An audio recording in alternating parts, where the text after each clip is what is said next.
Hello guys, welcome back to my online prep. इस video में हम लोग NISM सीरीज 5A के चैप्टर 3 यानी legal structure of mutual fund in India को डिस्कस करेंगे और इस वीडियो में हम लोग म्यूचुअल फंड के स्ट्रक्चर और सेबी के रेगुलेशन को डिटेल्स में समझेंगे। तो बिना देर किए चलिए स्टार्ट करते हैं हम लोग चैप्टर को। ये आप देख रहे हैं स्क्रीन पे, ये एक्चुअली में ये एक स्ट्रक्चर है पूरा म्यूचुअल फंड का। ये म्यूचुअल फंड का पूरा स्ट्रक्चर है जो स्पॉन्सर से शुरू होता है और फिर ट्रस्टी है, स्पॉन्सर, ट्रस्टी, AMC और ये सारे स्टेक होल्डर हैं जो इन्वॉल्व होते हैं। तो क्योंकि म्यूचुअल फंड एक ट्रस्ट होता है, म्यूचुअल फंड एक ट्रस्ट होता है, जब ट्रस्ट होगा, जैसे ही ट्रस्ट होगा तो इसमें तीन चीजें होंगी। क्या? ट्रस्ट में तीन चीजें होती हैं। एक होता है स्पॉन्सर, ट्रस्ट में जो क्या करता है, ये क्रिएट करता है, ट्रस्ट को क्रिएट करता है। उसके बाद ये क्या करता है, ट्रस्टी को अपॉइंट करता है। और ट्रस्टी किसके लिए होता है? ट्रस्टी ये बनाया जाता है बेनिफिशियरी के लिए। तो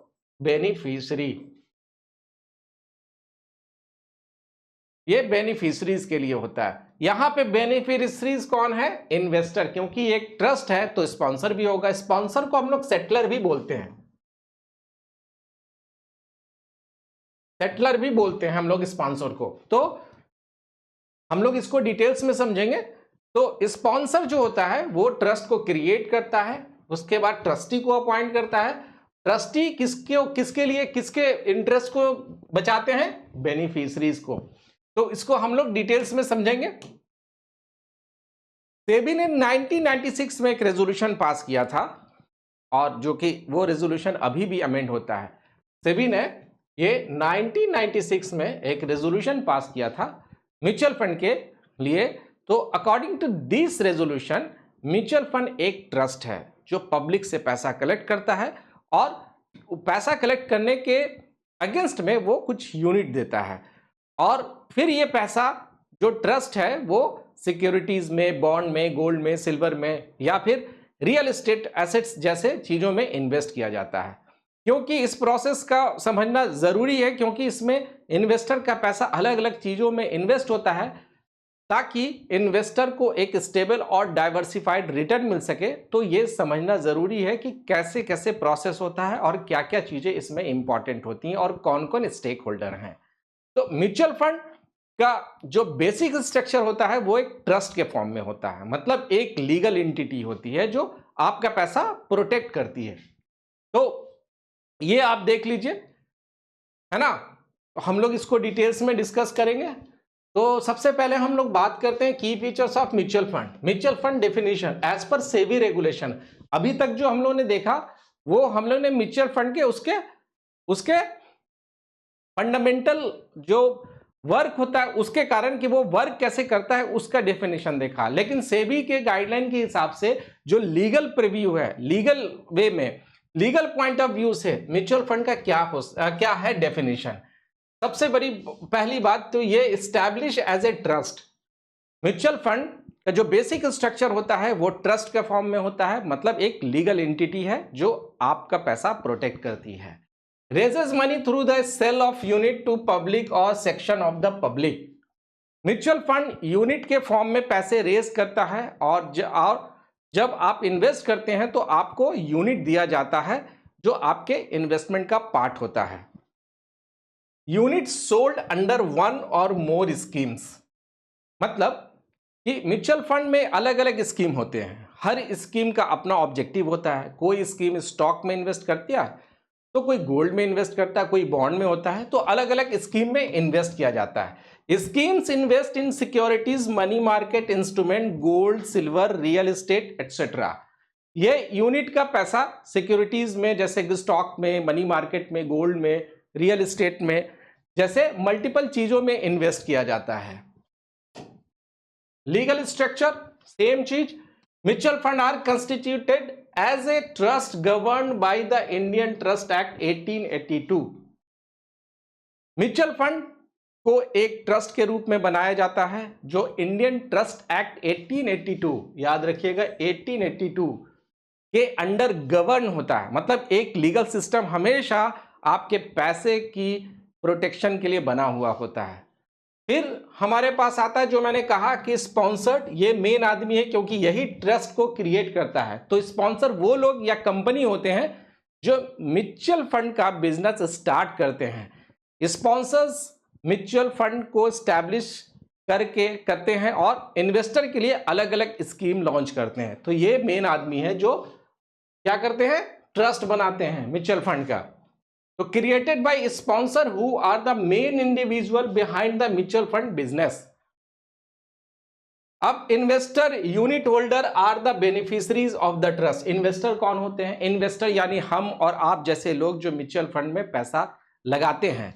हम लोग ही बेनिफिशरीज होते हैं। मतलब जो भी रिटर्न आएगा वो हमें मिलेंगे क्योंकि हमने अपना पैसा लगाया है। ठीक है। Govern by the trust deed. अच्छा, ट्रस्ट है तो ट्रस्ट के साथ एक डीड होता है, ट्रस्ट डीड। तो कभी भी कोई भी ट्रस्ट होता है तो that particular trust is govern by trust deed. तो ट्रस्ट का काम एक लीगल डॉक्यूमेंट के थ्रू गवर्न होता है जिसे हम लोग ट्रस्ट डीड कहते हैं। ये डीड डिफाइन करता है कि ट्रस्ट कैसे काम करेगा, ट्रस्टी का रोल क्या होगा और किस तरह से आपका पैसा मैनेज किया जाएगा। ये सारी चीजें ट्रस्ट डीड में लिखी हुई रहती है। रोल ऑफ ट्रस्टी, ट्रस्टी का डिटेल्स हम लोग पढ़ेंगे। अभी यहां पे हम लोग एक थोड़ा सा समझ लेते हैं कि रोल क्या है ट्रस्टी का। Trustee protect the interest of the investor. Trustee का काम होता है कि इन्वेस्टर का पैसा सेफ रहे और स्कीम का इन्वेस्टमेंट पॉलिसी के हिसाब से सही तरीके से यूज हो। तो ट्रस्टी का काम क्या होता है? वो प्रोटेक्ट करते हैं किसका? इन्वेस्टर का पैसा। ट्रस्टी कैन बी इंडिविजुअल्स और ट्रस्टी कंपनी। ट्रस्टी या तो एक इंडिविजुअल बोर्ड होते हैं या एक कंपनी भी हो सकती है जो बोर्ड ऑफ डायरेक्टर के थ्रू मैनेज करती है। Appoint as a assets management company AMC to manage day to day operation. Trustee assets management company जो कि एएमसी को अपॉइंट करती है जो म्यूचुअल फंड के स्कीम्स को डे टू डे काम जो म्यूचुअल फंड का होता है उसको मैनेज करते हैं। ये सारी चीजें हम लोग डिटेल्स में पढ़ेंगे। Trustee execute an investment management agreement with AMC. जब इनका एग्रीमेंट होता है, जब ये अपॉइंट करते हैं एएमसी को, तो उनके बीच में क्या होता है? एएमसी का रोल होता है कि म्यूचुअल फंड के डेली ऑपरेशन को मैनेज करना। ये कंपनी की स्कीम का पैसा कैसे इन्वेस्ट होगा, कौन से एसेट्स में इन्वेस्ट होगा, ये सारी चीजें का डिसीजन इनका ही रहता है। और AMC day to day scheme को मैनेज करती है ताकि इन्वेस्टमेंट प्रॉफिटेबल रहे और आपको अच्छा रिटर्न मिले। एएमसी को ट्रस्टी अपॉइंट करते हैं। कौन करते हैं? ट्रस्टी। एएमसी को, इस एएमसी को अपॉइंट कौन करते हैं? ट्रस्टी। और इनकी जो रिस्पॉन्सिबिलिटी होती है वो इन्वेस्टमेंट मैनेजमेंट एग्रीमेंट के थ्रू डिफाइन होती है। तो ये जब अपॉइंट करते हैं और इनकी जो रिस्पॉन्सिबिलिटी होती है वो क्या होती है? Investment management agreement, IMA, investment management agreement के थ्रू ये डिफाइन होती है कि आपका काम क्या क्या होगा इन दिनों के बीच में। तो ट्रस्टी अपॉइंट करती है AMC. Trustees execute an investment management agreement, जो हम लोगों ने कहा, विद एएमसी। ठीक है। अब एसेट्स मैनेजमेंट कंपनी, ये जो हम लोग बता दिया कि responsible for daily management of mutual fund schemes appointed by sponsors और ट्रस्टी। एएमसी को दो लोग कर सकते हैं। तो वो एएमसी को कौन कौन हायर कर सकता है, अपॉइंट कर सकता है? या इधर ट्रस्टी और स्पॉन्सर। स्पॉन्सर और ट्रस्टी ये दोनों ही कर सकते हैं अपॉइंट। याद रखिए, क्वेश्चन आ सकता है आपके एग्जाम में कि हु अपॉइंट्स ट्रस्टी या हु अपॉइंट्स एएमसी। तो ऑप्शन होगा ट्रस्टीज, दूसरा ऑप्शन होगा sponsored and the third one होगा बोथ ऑफ देम। तो आपका आंसर होगा both of them can, either one और टू, ऐसा आप कर सकते हैं। बोथ ऑफ देम नहीं करेंगे, ईदर वन और टू में मारेंगे answer. Manages the scheme under the investment management agreement. तो वो जो भी स्कीम होता है ट्रस्टी और स्पॉन्सर्स के बीच में जो भी डील होती है, उस डील को हम लोग कहते हैं इन्वेस्टमेंट मैनेजमेंट एग्रीमेंट। इसके थ्रू ही सारी चीजें उसमें लिखी हुई रहती हैं। अब आते हैं कस्टोडियन में, custodian of the assets. Custodian का काम, custody of the assets like securities, gold, real estate is with the custodian. तो कस्टोडियन का काम क्या होता है? कस्टोडियन का काम होता है कि म्यूचुअल फंड के एसेट्स को सेफ रखना। जो भी पैसा स्कीम में लगते हैं वो सिक्योरिटीज, गोल्ड, रियल एस्टेट जैसे चीजों में इन्वेस्ट होता है, और इन सब एसेट्स को सेफ रखने का काम किसका होता है? कस्टोडियन का होता है। Custodian appointed by trustee. Custodian appointed by trustee मतलब कस्टोडियन को ट्रस्टी अपॉइंट करते हैं, और इसका रोल होता है कि जो भी एसेट्स है वो सेफ रहे और एएमसी के इंस्ट्रक्शन के अकॉर्डिंग इन्वेस्ट हो। जो भी एएमसी का इंस्ट्रक्शन होगा तो कस्टोडियन को अपॉइंट करता है ट्रस्टी। याद रखिएगा, ट्रस्टी ही अपॉइंट करता है, एएमसी नहीं करता है, एएमसी नहीं करता। ठीक है। अब है रजिस्ट्रार एंड ट्रांसफर एजेंट, जिसको बोलते हैं आरटीए। आरटीए का नाम आपने सुना ही होगा। ये क्या करते हैं? Maintains investor record and unit holding. मतलब आरटीए का काम होता है कि इन्वेस्टर का रिकॉर्ड रखना, कितने यूनिट आपने खरीदे हैं, आपका पोर्टफोलियो क्या है, ये सब डेटा आरटीआई मेंटेन करता है। एएमसी में अपॉइंट एन आरटीए और मैनेज रिकॉर्ड इटसेल्फ। तो एएमसी अपॉइंट कर सकता है आरटीआई को, और या तो खुद भी मैनेज कर सकता है। तो मेंटेन्स, आरटीआई इन्वेस्टर के रिकॉर्ड को क्या करता है? रिकॉर्ड करता है। लेकिन इसको जो अपॉइंट किया जा सकता है आरटीआई को, वो कौन करता है? एएमसी। एएमसी अपॉइंट कर सकता है। कभी कभी एएमसी खुद ही इस रिकॉर्ड को मेंटेन कर सकता है, तो कोई रिस्ट्रिक्शन नहीं होता है इसमें।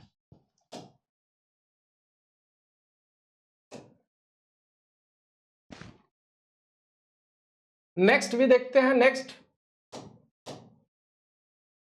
अब हम लोग डिटेल से पढ़ेंगे हर एक स्टेक होल्डर के बारे में। तो सबसे पहले की constituent of the mutual fund, the first one is sponsor. Sponsor होता क्या है? ठीक है, तो देखो, स्पॉन्सर वो लोग होते हैं, कौन होते हैं? स्पॉन्सर वो लोग या ऑर्गेनाइजेशन होते हैं जो सेबी को अप्लाई करते हैं कि सेटअप करना है मुझे mutual fund. Basically sponsor are the main people behind the mutual fund operation. तो ये क्या करते हैं स्पॉन्सर? ये अप्लाई करते हैं सेबी में, किसके लिए? म्यूचुअल फंड के लिए, for registration and invest in the AMC capital. तो सबसे पहले कौन? ये स्पॉन्सर होते हैं। अच्छा, स्पॉन्सर्स की कुछ एलिजिबिलिटी क्राइटेरिया है। वही लोग स्पॉन्सर बन सकते हैं जिनका कुछ सर्टन क्राइटेरिया है जो वो फुलफिल कर सकते हैं। Minimum 5 years of financial services experience, positive net worth for last 5 years। SEBI के रूल के अकॉर्डिंगली, सेबी ने जो रूल बनाया है स्पॉन्सर्स के लिए, तो स्पॉन्सर्स को कुछ स्ट्रिक्ट एलिजिबिलिटी क्राइटेरिया फुलफिल करने पड़ते हैं। जैसे कि स्पॉन्सर का फाइनेंशियल सर्विसेज में कम से कम 5 years का एक्सपीरियंस होना चाहिए। तो कोई भी आप स्पॉन्सर नहीं बन सकता है। जिनको फाइनेंशियल सर्विसेज में 5 साल का मिनिमम एक्सपीरियंस होगा वही बन सकते हैं, पहला क्राइटेरिया। दूसरा है कि इनके पास स्पॉन्सर का जो नेटवर्थ है वो 5 सालों में पॉजिटिव होना जरूरी है। तो ये 5 साल में क्या होना चाहिए? Positive net worth. मतलब ये कि consecutively 1 year, 2 year, 3 year, 4 year, इसमें कहीं पर भी लॉस नहीं होना चाहिए। अगर कुछ रिजर्व है और लॉस को मैनेज करने के बाद भी ये पॉजिटिव ही होना चाहिए। ये अगर पॉजिटिव है तभी एक क्राइटेरिया फुलफिल होती है। ठीक है। Positive liquid net worth greater than the propose capital contribution. तो जैसे स्पॉन्सर को इंश्योर करना होता है कि उनके पास जो लिक्विड नेटवर्थ है, लिक्विड का मतलब कैश, वो एएमसी में इन्वेस्ट किए जाने वाले पैसे से ज्यादा होना चाहिए। मतलब एएमसी में टोटल पैसा जितने आएंगे, से कि यहाँ पे 100 CR है, 100 करोड़ आएंगे, है ना। तो इससे ज्यादा इनके पास किसके पास लिक्विड एसेट्स होने चाहिए, किसके पास, स्पॉन्सर के पास, ठीक है। इससे ज्यादा ही होने चाहिए। स्पॉन्सर्स के प्रॉफिट कंसिस्टेंटली होने चाहिए। लास्ट 5 सालों में स्पॉन्सर्स का प्रॉफिट जो कमाई होगा वो डिप्रिशिएटेड इंटरेस्ट और टैक्स और उन सब को देने के बाद एवरेज नेटवर्थ प्रॉफिट भी कम से कम 10 करोड़ का होना चाहिए इन 5 सालों में। तो यहां पे है कि positive net worth greater than the propose capital contribution net profit of each of the last year, ठीक है। अब in case of change in control liquid net worth of fund must be covered the higher of par और market value of the share. तो in short अगर हम लोग बात करें यहां पे कि अगर in case change in control, अगर कोई कंट्रोल चेंज हो गया, मान लेते हैं लिक्विड नेटवर्थ और फंड में कोई चेंज है, तो must cover the higher of par और market value of the share. तो जितना शेयर है उससे अगर कोई चेंजेस होता है तो एट द टाइम ऑफ अगर कोई चेंजेस इसमें होता है तो जितने भी, जैसे अगर 100 करोड़ का AMU है, total assets management under AUM total है, ठीक है। तो इसमें बोल रहा है कि ये जितने भी हैं उससे आपका पार होना चाहिए, पार का मतलब बराबर, उससे ज्यादा ही होना चाहिए, या फिर मार्केट वैल्यू से, जो मार्केट वैल्यू का शेयर है उससे ज्यादा ही होना चाहिए। Average net annual profit of at least 10 crore over the last 5 years, at least 10 crore उनकी प्रॉफिट होनी चाहिए 5 साल के अंदर। Must be fit and proper, ये वर्ड बड़ा अच्छा है, must be fit and proper for running a mutual fund. तो इन शॉर्ट अगर हम लोग स्पॉन्सर की बात करें तो स्पॉन्सर एक ऐसा बंदा होना चाहिए जो not only fit and proper हो बट ऑल्सो फाइनेंशियली स्टेबल और एक्सपीरियंस हो टू रन म्यूचुअल फंड, ठीक है। Categories of AMFI, association of mutual fund of India, तो लिस्ट पर स्पॉन्सर एज ए बैंक, उसमें अगर आप जाएंगे इनके वेबसाइट पे तो ये पूरी डिटेल्स आपको मिल जाएगी कि कौन कौन है प्राइवेट सेक्टर में, कौन से स्पॉन्सर्स हैं, बैंक इंस्टीट्यूशन, फाइनेंशियल इंस्टीट्यूशन कौन से हैं जो स्पॉन्सर्स हैं, ये आपको उनके वेबसाइट पे ही मिल जाएंगे। नेक्स्ट, बोर्ड ऑफ ट्रस्टी और ट्रस्टी की बात की है, ठीक है। तो मैंने कहा कि जब कोई एक ट्रस्ट बनता है उसमें 3 इंपॉर्टेंट चीज होते हैं, स्पॉन्सर, दूसरा trustee and the third will beneficiaries.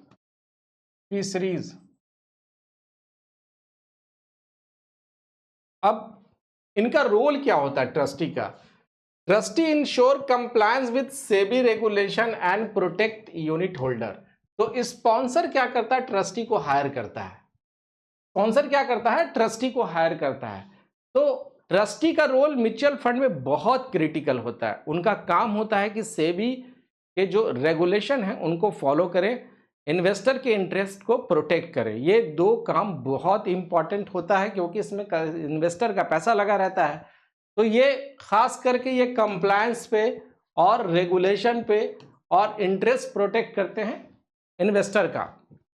Eligibility की बात करें तो सेबी के रूल के अकॉर्डिंगली हर ट्रस्टी एक ऐसे इंसान होने चाहिए जो जिनकी एबिलिटी, इंटीग्रिटी और स्टैंडिंग रखता हो। To make he must be integrity, standing, ability, जो एबल हो कि हाँ भाई ट्रस्ट बन सकता है, इंटीग्रिटी उनकी कुछ हो और स्टैंडिंग होनी चाहिए, ठीक है। यानी कोई भी इंसान जो नॉर्मल टर्पिट्यूड का गिल्टी हो या जिसने कोई इकोनॉमिक की क्राइम किया हो वो ट्रस्टी नहीं बन सकता है, ठीक है। तो no person guilty of moral turpitude और economic offence can be appointed. तो जिसने भी अगर कोई मॉरल टर्पिट्यूड का मतलब होता है कि उसने कोई गलती की हो, इकोनॉमिकल क्राइम किया हो, ठीक है, तो वो क्या है, वो बंदा नहीं बन सकता है। नो एएमसी डायरेक्ट ऑफिसर और एम्प्लॉय कैन बी ट्रस्टी। तो कोई भी एएमसी का डायरेक्टर, ऑफिसर, एम्प्लॉय वो ट्रस्टी नहीं हो सकता है। ठीक है, तो ये रूल है कि एएमसी का डायरेक्टर, ऑफिसर या एम्प्लॉय ट्रस्टी नहीं बन सकता। To avoid any conflict of interest, ये इसलिए होता है कि कॉन्फ्लिक्ट ऑफ इंटरेस्ट नहीं है। और एक ट्रस्टी एक ही म्यूचुअल फंड का ट्रस्टी हो सकता है, वो दूसरे म्यूचुअल फंड का ट्रस्टी नहीं बन सकता है, याद रखिएगा। तो trustee can only be serve one mutual fund,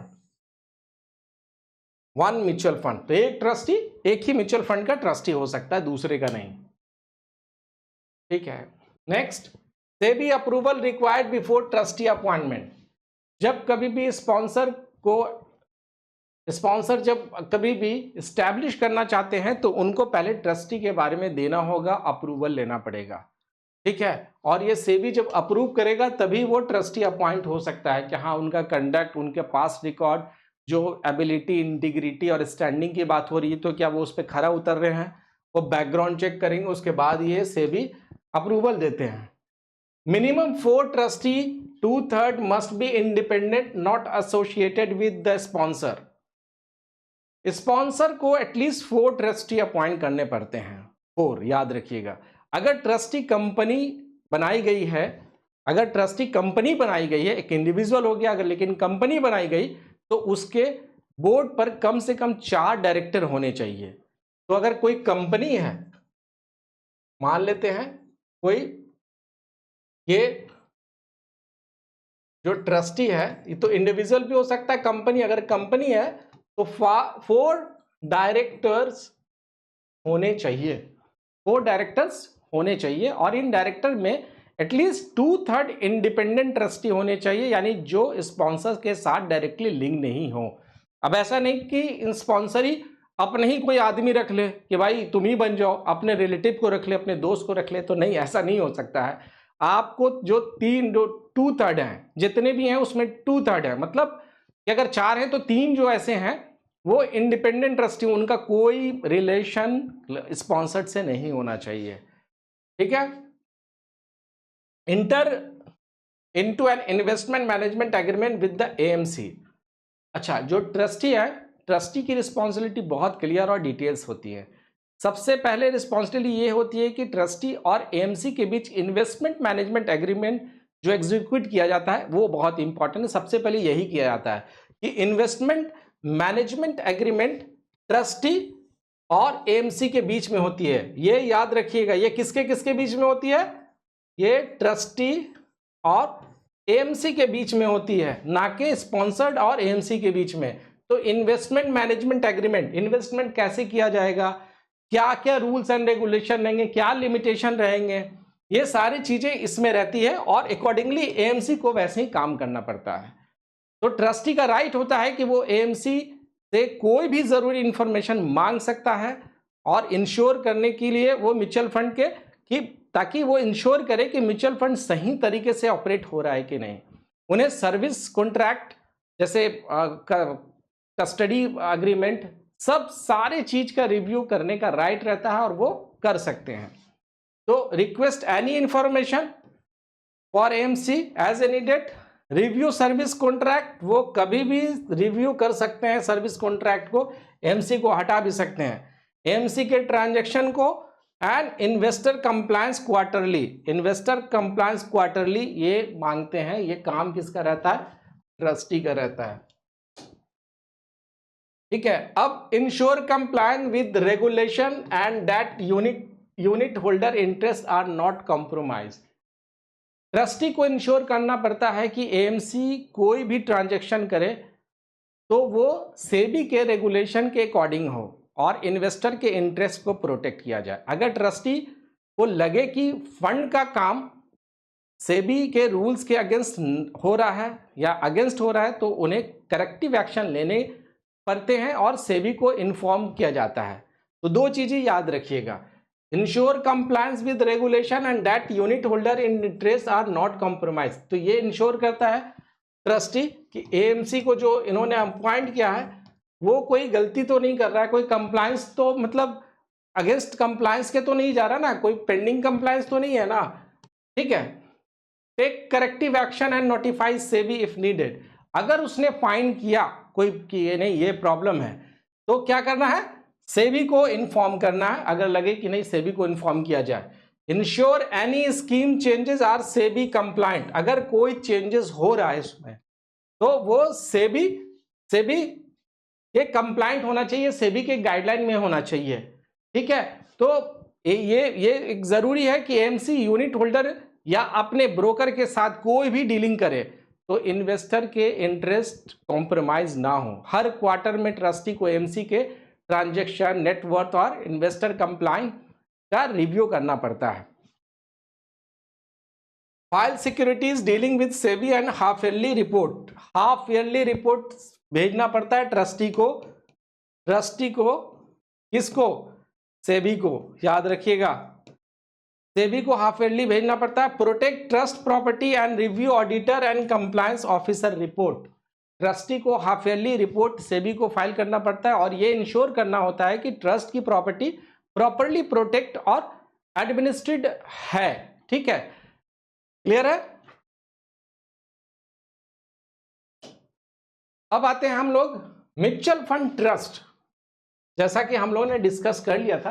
mutual fund trust establish as a trust, जो हम लोगों ने डिस्कस कर लिया था कि म्यूचुअल फंड एक ट्रस्ट के फॉर्म में कंस्टिट्यूट होता है। ये ट्रस्ट इंडियन रजिस्ट्रेशन एक्ट 908, तो ये ट्रस्ट डीड जो बनता है registered under the Indian registration act. देखिए यहां पे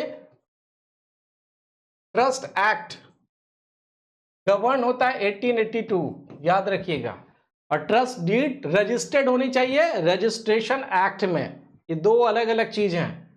ये यहां पे डीड की बात हो रही है कि ट्रस्ट डीड रजिस्टर्ड होनी चाहिए as per Indian registration act 1908 executed by the sponsor in favour of trustee. जो एग्जीक्यूट होगा कौन करेगा, वो स्पॉन्सर करेगा किसके लिए, किसके फेवर में, ट्रस्टी के फेवर में। तो ये हमारे की कंस्टिट्यूएंट ऑफ म्यूचुअल फंड हो गए। नेक्स्ट टॉपिक में देखते हैं।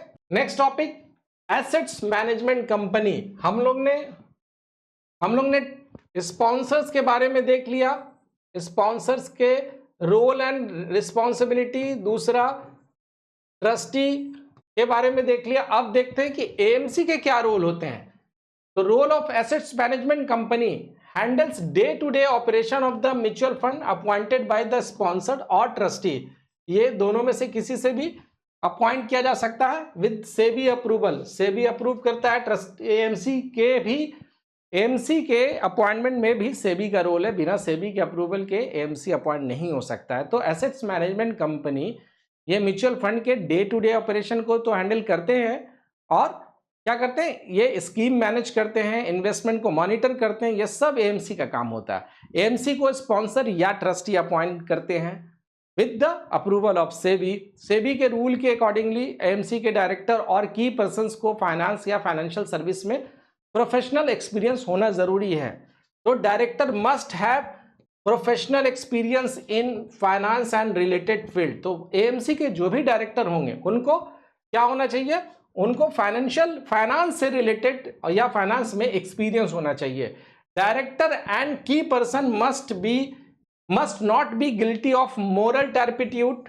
मतलब मोरल टर्पिट्यूड का मतलब है कुछ ऐसा काम नहीं करे जो क्राइम हो, और कन्विक्टेड ऑफ इकोनॉमिक ऑफेंसेस ये नहीं हो। की person cannot have the work for entities with suspended और कैंसिल सेबी रजिस्ट्रेशन। जो की पर्सन होते हैं इसमें लाइक डायरेक्टर ऑफिसर, वो इसमें काम नहीं कर सकते अगर सेबी ने उनके किसी पहले से एएमसी को क्या सस्पेंड किया है, उनके रजिस्ट्रेशन को या कैंसिल किया, तो उसमें काम करने वाले आदमी किसी भी पर्सन को ये उसमें काम करने का परमिशन नहीं रहता है। फिर आते हैं इसमें board of director assets management board of director की बात करें तो prior trustee approval is required for appointing director. AMC को अगर कोई भी डायरेक्टर अपॉइंट करना पड़ेगा एएमसी को, तो इनको अप्रूवल किससे लेना पड़ेगा, वो किससे लेना पड़ेगा, ट्रस्टी से, याद रखिएगा, ट्रस्टी से लेना पड़ेगा एएमसी के डायरेक्टर को अप्रूव करने के लिए, और बाद में वो सेबी से तो अप्रूव्ड होगा ही, ठीक है। At least 50% of the director must be independent, not associated with sponsor और सब्सिडरीज।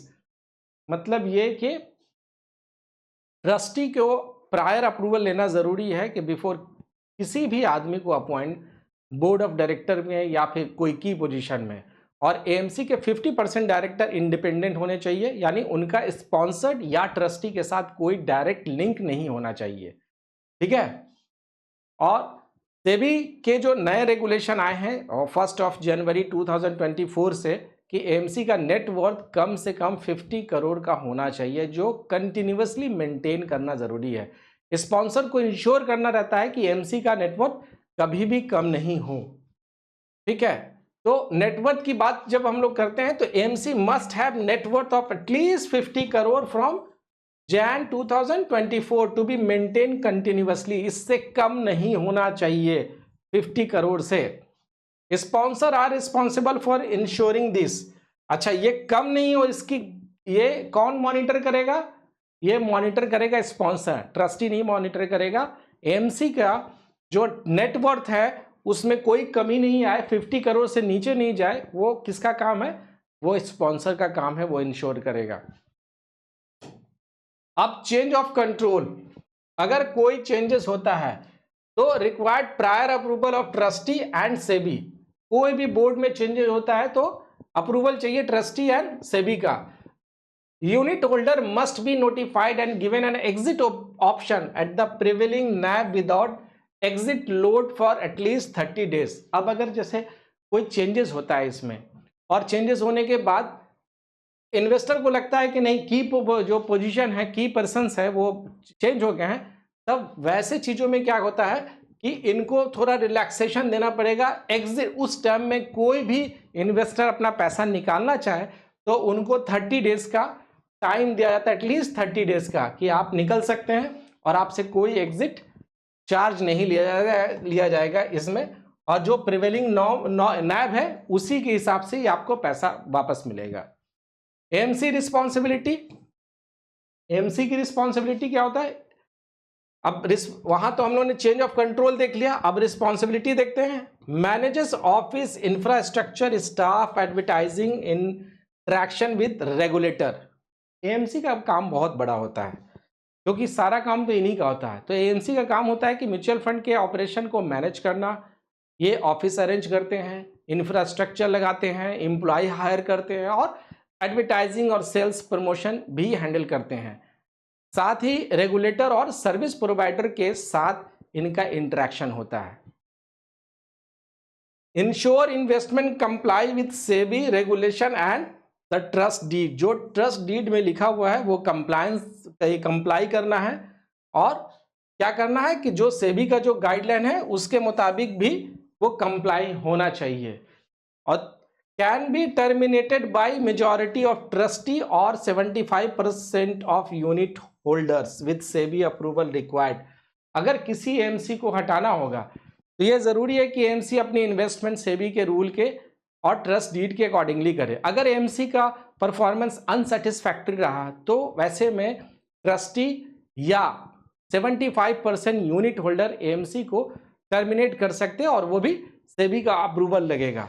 तो इसमें मेजॉरिटी होनी चाहिए ट्रस्टी के। अगर 4 ट्रस्टी हैं तो 3 एटलीस्ट ट्रस्टी होना चाहिए, 10 है तो 5 एंड एबव जो भी ट्रस्टी रहेंगे उनको वोट करना होगा कि भाई टर्मिनेट करना है। और अगर यूनिट होल्डर तो 75% जितने ने पैसा लगाया है, इन्वेस्टर हैं, वो 75% लोग अगर ये चाहते हैं कि नहीं ये एएमसी चेंज होना चाहिए तो चेंज कर सकते हैं, लेकिन सेबी का अप्रूवल लगेगा। अब आते हैं कस्टोडियन। कस्टोडियन का रोल क्या है? ये hold custody of the fund assets handling securities transaction for various schemes. Custodian का काम होता है कि म्यूचुअल फंड के एसेट्स की कस्टडी में रखना, यानी जो भी सिक्योरिटीज म्यूचुअल फंड के थ्रू खरीदे या बेचे जाते उनका सेटलमेंट कस्टोडियन करता है, ठीक है। SEBI custodian regulation 1996। तो custodian must be registered with SEBI. जो भी कस्टोडियन हायर होंगे, इनको अपॉइंट किया जाएगा, वो सेबी से रजिस्टर्ड होने चाहिए। तो हर कस्टोडियन को सेबी के कस्टोडियन रेगुलेशन 1996 के अंदर रजिस्टर्ड होना पड़ता है। ट्रस्टी ही कस्टोडियन को अपॉइंट करते हैं और दोनों के बीच का जो कस्टोडियन एग्रीमेंट एग्जीक्यूट होता है। तो कौन करते हैं अपॉइंटमेंट? यहाँ पे ट्रस्टी अपॉइंट कस्टोडियन। याद रखिएगा, एएमसी में एएमसी इसको नहीं करता है, कस्टोडियन को ट्रस्टी अपॉइंट करते हैं। और जो एग्रीमेंट होता है वो क्या होता है? इन्वेस्टमेंट मैनेजमेंट एग्रीमेंट नहीं होता है, ये कस्टोडियन एग्रीमेंट होता है इनके बीच में, ठीक है। और हर कस्टोडियन के रोल को अभी देखेंगे, और रोल इनका रिस्ट्रिक्शन रहता है, कंट्रोल रिस्ट्रिक्शन रहता है। चलिए और देखते हैं। कंट्रोल रिस्ट्रिक्शन में इफ द स्पॉन्सर कंट्रोल 50% और more of the custodian voting right और director, the custodian cannot be appointed for the sponsors mutual fund unless specific custodian are met. Custodian के रोल में एक और इम्पॉर्टेंट बात यह है कि अगर स्पॉन्सर या उसके एसोसिएट के 50% या ज़्यादा वोटिंग राइट कस्टोडियन के शेयर कैपिटल में हो, तो वैसा कस्टोडियन म्यूचुअल फंड का कस्टोडियन कभी नहीं बन सकता है अनलेस स्पेसिफिक कंडीशन अगर मीट की जाए। तो ये याद रखिएगा कि कस्टोडियन का अगर ये 50% कंट्रोल कर रहा है स्पॉन्सर्स का, तो वैसे कस्टोडियन को नहीं बनाया जा सकता है कस्टोडियन। जिनके पास 50%, अगर स्पॉन्सर या उसके एसोसिएट के 50% से ज़्यादा वोटिंग राइट कस्टोडियन के शेयर कैपिटल में हो, तो वो नहीं बन सकता है, ठीक है। Duties: settles fund transaction, track corporate action, dividends, bonus, right issues, ensure securities are held for the benefit of investor, ensuring an independent control aspects. Custodian का काम सिर्फ सिक्योरिटीज होल्ड करना नहीं होता है, वो कॉर्पोरेट एक्शन जैसे कि डिविडेंड्स, बोनस और राइट इशू को भी ट्रैक करते हैं। और इन कंपनी में जिन पे भी म्यूचुअल फंड इन्वेस्ट किया वो ट्रैक करके वो फिर वापस से इन्वेस्टर को देते हैं। तो कस्टोडियन एक इंडिपेंडेंट एंटिटी होती है जो इंश्योर करती है कि सिक्योरिटीज म्यूचुअल फंड स्कीम के लिए प्रॉपरली होल्ड की गई है। ये इन्वेस्टर के लिए एक इंपॉर्टेंट कंट्रोल मैकेनिज्म होता है। क्लियर?